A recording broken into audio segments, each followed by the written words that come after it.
Hello ගයි සිතිම කට්ටිය අද පිළිගන්න ASIBRo channel එකට. ඉතින් අද වීඩියෝ එකේ ලෝන් වර්ෂන් එකක් තියෙනවා. ඔයාලට බලාගන්න පුළුවන් මගේ channel එකේ ගිහිල්ලා මේ වීඩියෝ එකේම ලෝන් වර්ෂන් එක. ඉතින් මෙතනදී මම ෂෝට් වර්ෂන් එකක් කරන්න හිතුවේ. ඔය කට්ටියට ලෝන් වර්ෂන් එක බලන්න වෙලාව නැත්නම් මේ ෂෝට් වර්ෂන් එක බලන්න පුළුවන්.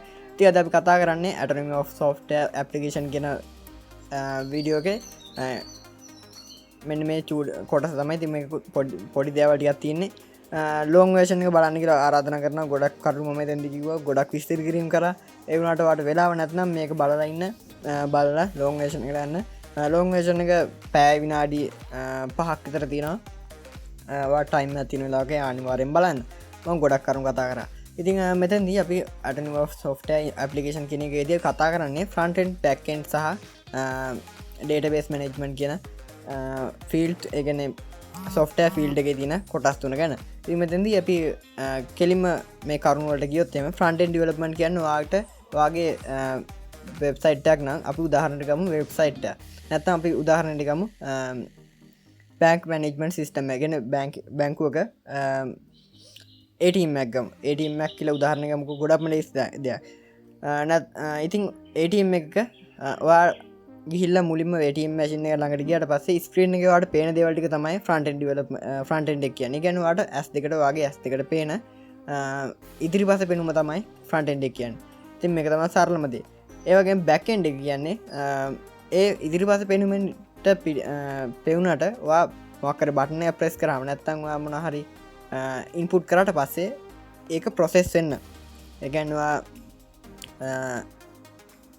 ප්‍රොසෙස් කරලා වාට රිසල්ටයක් දෙන්න ෆ්‍රන්ටන්ට එකට උදව් කරන පිටිපස්සෙන්දල ලොකුම කාර්භාරයක් කරන කොට තම බැකෙන්ඩ කියන්න.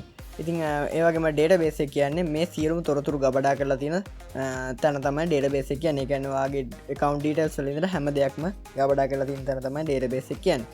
ඉතින් මේක සොෆ්ටෑ ඉන්ඩස්ට්‍රීගේ කොටස් තුනක් අපිට බලාගන්න පුළුවන්ගෙන ෆ්‍රන්ටන් ඩියලපර්ස් ලකිලා ෆ්‍රන්ටෙන්ට එක ඩියලප් කරන අර ලස්සන ස්තරට පේන ලස්සන කොටස ඩියලප් කරන කටඉන්නවා. ඒවගේ බැකෙන්ඩ එක එකන අර ලස්සන්ට පේන කොටසට ෆාංශනටස් එකගන්න වැඩ අර මේ බට්නගේ බෝට පස මොකක්ද වෙන්න ඕනි අන්නේ දේ හදන්න බැකෙන් ඩියලපට.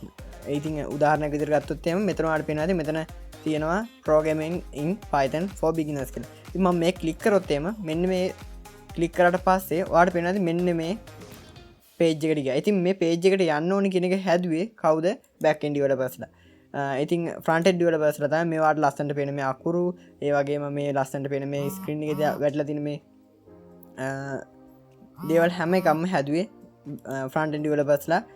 ඒ වගේම අරක ක්ලික් කරාට පස්සේ බෑක් එන්ඩ් අර අනිත් පේජ් එකට යන්න ඕනි කියන එක හැදුවේ බෑක් එන්ඩ් ඩෙවලොපර්ස්ලා. ඉතින් ඒ ඔක්කොම වගේම තමයි ඩේටාබේස් මැනේජ්මන්ට් කරන කට්ටිය ඩේටාබේස් එක මැනේජ් කරන කට්ටිය තමයි. ඒවා හිතන්න මේ වීඩියෝ එක කොහෙද තියෙන්නේ කියලා ඔයා පොඩ්ඩක් හිතලා බලන්න. ඉතින් මේ වීඩියෝ එක තියෙන්නේ ඒ කට්ටියගේ ඩේටාබේස් එකේ. ඒ ඩේටාබේස් එකේ ඉඳලා මේකට කනෙක්ට් කරලා තමයි තියෙන්නේ මේ වීඩියෝ එක. නැත්නම් ඔයා කම්පියුටර් එකට මේක ඩවුන්ලෝඩ් කරලා තිබුණොත් එහම ඔයාට කම්පියුටරේ ස්පේස් එක යනවනේ. හැබැයි ඔයා මේක කම්පියුටරේ තියෙන්න ඕනේ නැහැ. මේක ඔයාට ප්ලේ කරාට පස්සේ මේ විදිහට ප්ලේ වෙනවා. ඉතින් ඒක කරන්නේ සර්වර් සයිඩ් කියන්නේ මෙතන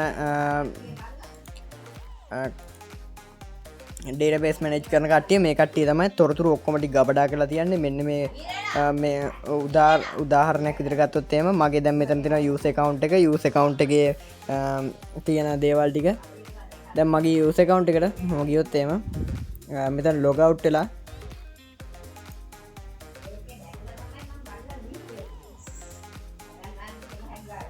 මම මෙතන දැන් login වෙනවා කියලා හිතමුකෝ. දැන් මෙතන login වෙනකොට ඔයාලට පේනවා ඉතින් මම මෙතන user name එකක් තියෙනවා. ඒ වගේම මෙතන පාස්වර්ඩ් එකක් තියෙනවා. ඉතින් මේ පාස්වර්ඩ් එක සහ යූසර් නේම් එක කියන දෙක දෙන්නේ මෙන්න මෙතන තමයි. ඉතින් ඒ පාස්වර්ඩ් එක සහ යූසර් නේම් එක ඇත්තටම මේකේ account එකේ මේ වගේ account එකක් තියෙනවද කියලා check කරන එක තමයි database එකේදී වෙන්නේ. ඉතින් මේක ගැන අපි කතා කරමු වෙන වීඩියෝ එකක. ඉතින් මේක short version එකක් නිසා විනාඩි 5කට වඩා අඩු කාලයකදී මේක ඉවර කරන්නේ. ඉතින් මෙන්න මේ වගේ දේවල් ටික තමයි සරලවම කිව්වොත් එහෙම වෙන්නේ.